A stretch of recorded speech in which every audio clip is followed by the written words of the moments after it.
Over the weekend, after the New York Times had published its story on Tara Reade's allegations of sexual assault against Joe Biden, Cenk tweeted the following. Exactly as predicted, New York Times comes out with story about Tara Reade's allegations against Joe Biden right after Bernie Sanders leaves the race. They, of course, say they were working on the story all along. Funny how accurately we can predict these coincidences. And by the way, Cenk absolutely did predict it. We covered the story on April 3rd, and he made these statements. Do you think the Republicans aren't going to bring it up in the general election? And do you think the mainstream media isn't going to talk about it 24/7 once they do? So the Republican Party, whether it's Trump or others, will make a giant deal out of this in the general election. And then the mainstream media will say, oh, an establishment Republican said something. Well, then we must cover it because they're not invisible. Progressives are invisible, but establishment Republicans are real people. They're human beings. They count. So in response to Cenk's tweet, a media critic from the Washington Post tweeted back, "Hi, Mr. Uygur, this is quite a suggestion. Do you have any evidence for it?" Cenk, go. Well, I just show you the evidence of it. And important update on the New York Times story. After they published it, there's further reporting saying that the New York Times was getting a lot of pressure from Brad Pascrell, the campaign manager for Donald Trump, to cover the Tara Reade story. So exactly as predicted, when Bernie Sanders is in the race, you progressives don't count. Plus, it might actually help Bernie. And the New York Times has written 1,000 negative articles about Bernie. Another wild coincidence. Eric, if you're at the Washington Post, all the negative stories the Washington Post also wrote about Bernie Sanders. Also a wild coincidence that none of them covered the story while Bernie was in the race, just like we told you. As soon as he leaves the race and the Republicans pressure you a little bit, oh, we got to talk about Tara Reade. The Trump campaign is asking us to talk about it. We got to talk about Tara Reade.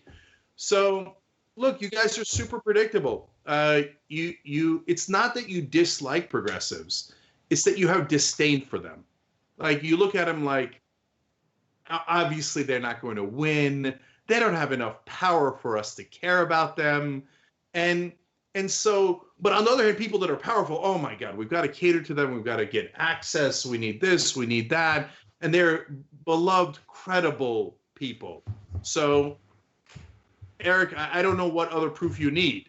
I mean, he is a media critic. Maybe he's taking your point of view seriously, and maybe he's planning a piece criticizing the New York Times handling of the story. Who knows? Maybe give him the benefit of the doubt.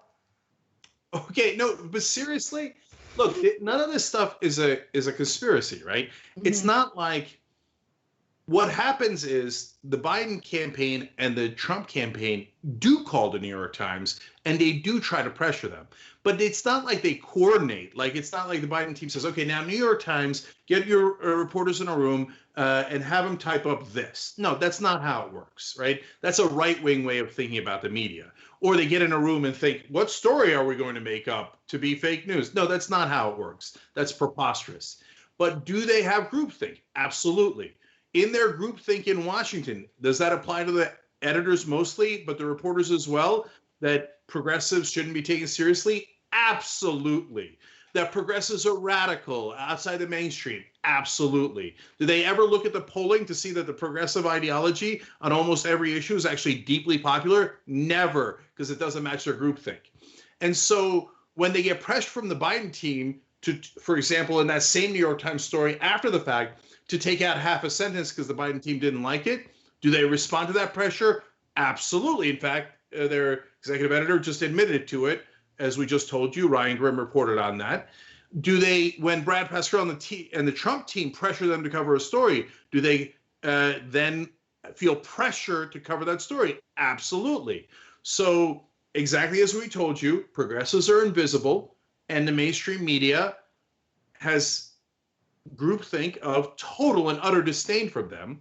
And establishment Republicans and establishment Democrats are God's gift to humanity. They are legitimate, credible. You should respond to pressure from them. And you should be really careful what you say about them. But you don't have to worry about anything you say about progressives. You could say all the negative things in the world and no one's ever going to hold you accountable. And so now, look, we'll even send this video to Eric, okay? And I don't know Eric from Adam. So maybe I'd be surprised if he was a bad guy. He might look at this and go, those are interesting points. But if history holds, and again, this is not a comment about Eric Wemple at all. He hasn't written anything yet, right? I'm talking about general mainstream media. If history holds, the way that they'll write the article is, young Turks have a conspiratorial theory about how the mainstream media might be affected by establishment politicians in power. Ridiculous. Oh my God. Can you imagine? So conspiratorial. No. And they almost always miss the irony of doing it again. There they are, right? Dismissing and disdain for progressives and critique and nothing but buttressing the establishment. But super easily can be disproved by Eric writing a great piece about it, and not just based on what I said. That'd be absurd. Go talk to other people. Ask the New York Times. When did you guys have the story? When did you? And has the New York Times held stories before? Absolutely, that's a fact. James Risen said they held the story about how we had Bin Laden cornered in Tora Bora.